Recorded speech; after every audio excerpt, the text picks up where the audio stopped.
ABN వెంకటకృష్ణకి ఏదో అర్థం కాలేదంటున్నాడు. ఆయనకి ఏం అర్థం కాలేదు, ఎందుకు అర్థం కాలేదు వీడియో చూసే ముందుగా మన వీడియోని లైక్ చేయండి. లైక్ చేసి మీకు తెలిసిన వాళ్ళందరికీ కూడా షేర్ చేయండి. ఎక్కువ మంది వీడియోను చూడగలిగితే మన వాయిస్ ఎక్కువ మంది ప్రజల్లోకి వెళ్తుంది.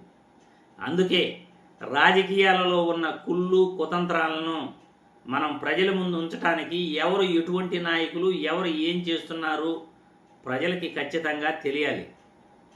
కాబట్టే మన వీడియోలు ప్రజలందరికీ చేరాలంటే ఒక్కసారి మీరు వీడియోకి లైక్ కొట్టండి.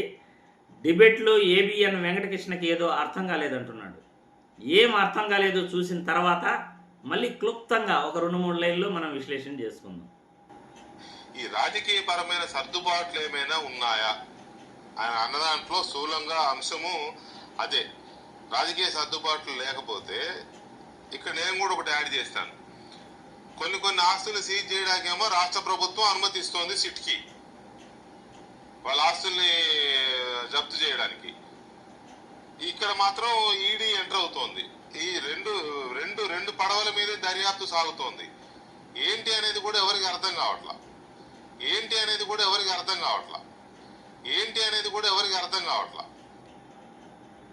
ఒక్క మాట వెంకటేశ్వర గారు మాట్లాడారు. ఒకే మాట. ఇప్పుడు మిథున్ రెడ్డి జైల్లో ఉంటాడు. జైలు నుంచి బయటకు వస్తే అమెరికా పోతాడు పార్లమెంటరీ డెలిగేషన్ నాయకుడుగా. మరి జైలు నుంచి బయటకు వచ్చిందే అమెరికా. అదేదో యూనో టీం పేరుతో బయటకు వచ్చాడు. ఎట్లా అర్థం చేసుకోవాలి? నాలాంటి వాడికి అసలు అర్థమే కావడం లేదు ఏం జరుగుతుంది. ఎట్లా అర్థం చేసుకోవాలి? నాలాంటి వాడికి అసలు అర్థమే కావడం లేదు ఏం జరుగుతుంది.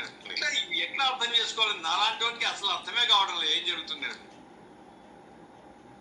ఒక లిక్కర్ స్కామ్ లో జైల్లో ఉన్న ఎంపీని యుఎన్ఓ ప్రతినిధిగా పంపడం అనేది ఈ దేశానికి పట్టిన మరి ఏవనాలో నాకు తెలియదు. చూసారుగా, ఏబిఎన్ వెంకటకృష్ణకి అక్కడ డిబేట్లో కూర్చున్న వ్యక్తులకి ఏమి తెలియట్లేదట, ఏమి అర్థం కావట్లేదట.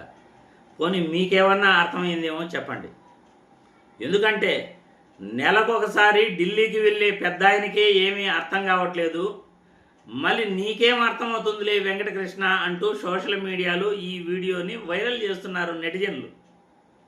ఏంటి, నెలకొకసారి ఢిల్లీకి వెళ్ళే పెద్ద ఆయనకే అర్థం కాలేదు, నీకేం అర్థమవుతుంది వెంకటకృష్ణ? నీకు అర్థం కాకపోవడానికి ఆశ్చర్యమేం లేదులే అంటున్నారు. అంటే చంద్రబాబు నాయుడు గారు నెలకొకసారి ఢిల్లీకి వెళ్తాడు, ఆయనకే ఏం జరుగుతూ ఉందో అర్థం కాలేదు, మరి నీకేం అర్థమవుతుంది అని అంటున్నారు.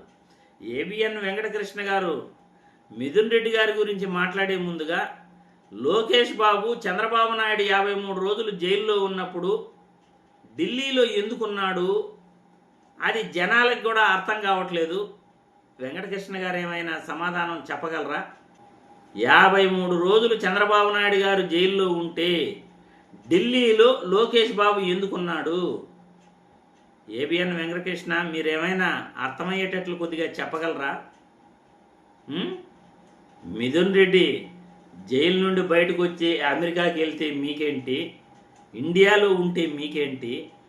ప్రజా సమస్యల గురించి మాట్లాడండి.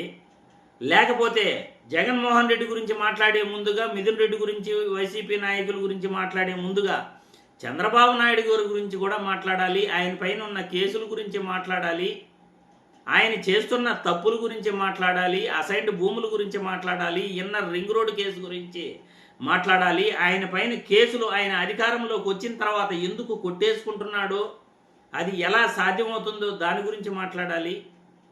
అధికారంలో లేనప్పుడు కేసులు పెట్టి సాక్ష్యాలతో ప్రాథమిక ఆధారాలు ఉన్నాయి అని న్యాయస్థానం రిమాండ్కు పంపితే అధికారంలోకి వచ్చిన తర్వాత ఆ ప్రాథమిక ఆధారాలు ఏమైనాయి, ఆ సాక్షులు ఏమైనారు, ఇవన్నీ కూడా మాకు కూడా అర్థం కావట్లే. పోనీ నువ్వేమైనా చెప్పగలవా వెంకటకృష్ణ? చంద్రబాబు నాయుడు ముఖ్యమంత్రి అయిన తర్వాత ఎందుకు కేసులు కొట్టేసుకుంటున్నారు, ఆ రోజు ఎందుకు జైలుకు పంపారు, ఎందుకు ఆధారాలు ఉన్నాయని ఏసీబీ న్యాయస్థానం చెప్పిందో, ఆధారాలు ఉన్నాయి కాబట్టి చంద్రబాబును కస్టడీకి పంపుతాము అని ఏసీబీ న్యాయస్థానం ఎందుకు చెప్పిందో, ఆ రోజు సిఐడి అధికారులు ఏదైతే 140 మంది సాక్షులను విచారించి ప్రాథమిక ఆధారాలు ప్రవేశపెట్టిన వాళ్ళు ఈరోజు ఆధారాలు లేవు అని ఎందుకు చెప్తున్నారు? మాకు కూడా ఏం అర్థం కావట్లే. పోనీ మీకేమైనా అర్థమవుతూ ఉంటే మీరు కూడా చెప్పగలరా? జర్నలిస్టుగా ఒకవైపే కాదు, రెండు వైపులా మాట్లాడండి, ఇద్దరి గురించి విమర్శించండి. ఎంతసేపు నిద్రలేసిన మొదలుకొని జగన్మోహన్ రెడ్డి గురించే మాట్లాడితే మాలాంటి వాళ్ళు కూడా మీరు చేసే తప్పులను బయటకు చూపాల్సి ఉంటుంది. మీ వాయిస్ ఎలా ఛానల్లో ప్రజలకు వెళ్ళిపోతుందో ఈడ మేము మీ వాయిస్ని ప్రజలకు చూపిస్తాం మీరు చేసే తప్పుల్ని. కాబట్టి వెంకటకృష్ణ, మాకు కూడా ఏమీ అర్థం కావట్లేదు వెంకటకృష్ణ.